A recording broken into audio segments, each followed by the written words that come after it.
Here's a question. Is President Obama on TV too much? One TV star thinks so. That would be the comedian Bill Maher. He's the host of Real Time on HBO. That's our sister network. He's been a big fan of the president, but in recent days, he's become a little bit critical. Let's go to Bill Maher right now. Bill, thanks for joining us. Hey, good to see you, Wolf. You wrote a provocative piece in which you actually said you would hope in some respects this president to be more like George W. Bush. I want you to explain what you have in mind. Yeah, well, I'm just talking personality-wise. The way George Bush was able to push through things that people weren't even asking for, like attacking Iraq. You know, George Bush didn't care whether it was something that was approved of by the Congress, by the Constitution, by the Magna Carta. He just did what he wanted to do. And I would like to see a little bit of that in Barack Obama. Not care so much if he's popular, not care so much if he's stepping on toes, not care so much if he's expending too much political capital. I would like to see him lay it on the line and stand up against the energy companies, the banking industry, the healthcare industry, all the corporations who really need to be stood up to. So where are you most disappointed? Because I know a lot of people on the left, a lot of liberals are disappointed he hasn't done more to advance gay rights, for example. But where are you most disappointed in this president? Why do you bring up that with me, Wolf? What have you heard? Nothing. No, I mean, that's certainly something that I know gay people are upset about. It doesn't affect my life personally because I've never understood marriage and I've never understood being gay, so I don't really have a dog in that fight. And I understand why an issue like that can be placed on the back burner, except America has changed. I don't know if this administration really is caught up to the idea that Americans are a lot more liberal, perhaps, than we think they are. Or they think they are. They've changed on that issue. They've changed on a lot of issues. And I think part of the problem is that we don't really have a progressive party in this country. We have the Democrats, who are what the Republicans used to be when I was a kid. They're a pro-business party, a corporate-friendly pro-business party. And then we have the Republicans, which are just a club for angry white people and Jesus freaks. I don't know what they are. But if you listen to a lot of Republicans, they think that this president is moving the country towards socialism. Yes, which is so ridiculous, because Barack Obama is not a socialist. He's not even a liberal. That's the point I'm trying to make, is that this country needs a left wing. It doesn't have it. And part of the reason is the media. Part of the reason is because Newt Gingrich, I have to look at his fat face on television every day. He represents, I don't know what, that far right of Kooky Town.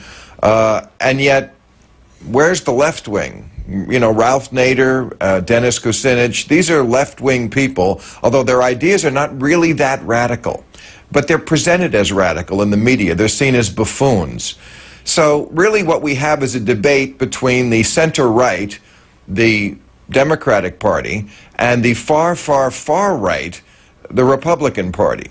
There really isn't a balance in this country, and it really doesn't represent the people. So, but bottom line is, you think this president is more interested in trying to stay popular or in getting the people's work done?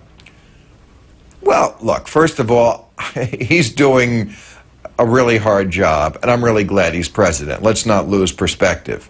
But yeah, I mean, when you read the paper every day, you are a little disheartened that they can't push through some very progressive legislation pretty much in full measure. It seems like very little nibbling. Environmental issues, you know, a 4% reduction in carbon dioxide emissions by 2020. You know, why don't we just have a bill that says, screw it, we're toast. Just enjoy everything you do and don't even try. How do you like the way he's handling national security? Specifically, for example, what's happening in Iran right now? Oh, I think he's terrific on foreign affairs, but that's the easy part because you don't need to negotiate with insurance companies and credit card companies and the people who are lobbying, the people who make campaign contributions, and the corporations who have such a stranglehold on our government. You know, we know he's a fantastic speech maker. He's Jimi Hendrix, and that teleprompter is his guitar. So when he goes and makes that speech in Cairo, you saw there are people in the street in Tehran who are saying, oh, I hope Obama is backing us. Well, that's a big difference to go from an American president who not only is getting Muslim people to like him, but saying that they want him to support them. So, yeah, I think he's doing a terrific job in that area. And, you know, what can he really do to affect what's going on in Iran right now except use that kind of bully pulpit? I just wish he would bring that sort of influence to some of the issues we have here at home. Some of these domestic issues. We're almost out of time, but a quick question on David Letterman's apology to Sarah Palin and her daughters. What do you think? I think it's a real shame. David Letterman should not have had to apologize. You know, I've known David Letterman a long time. We've all watched him a very long time. He's a very fundamentally decent Midwesterner. It's just not in his DNA to have said something that they're accusing him of saying. And it just bothers me the way some lie gets into the media and then it becomes the truth. Somehow it became conventional wisdom now that David Letterman made a rape joke about a 14-year-old. I promise you, the 14-year-old was not in their minds. They made a joke about Alex Rodriguez because he has a certain reputation as a player. Sarah Palin was at Yankee Stadium where Alex Rodriguez plays. Her family is very fertile. Her daughter did get impregnated before she was married. It was an easy and obvious joke to make. It was funny. It was not offensive in any way. And they made it sound like he said something completely different. So he's apologizing for something he never meant, never thought, and never said. I've been through this, Wolf. It stinks. I know you've been through it, and we're going to continue to watch your show every week on our sister network, HBO Real Time with Bill Maher. Airs Friday nights, as I recall. Is that right, Bill? Yes, it is. Don't let Sarah Palin shoot you from a helicopter, Wolf. I'll try. Bill Maher, thanks very much. Okay.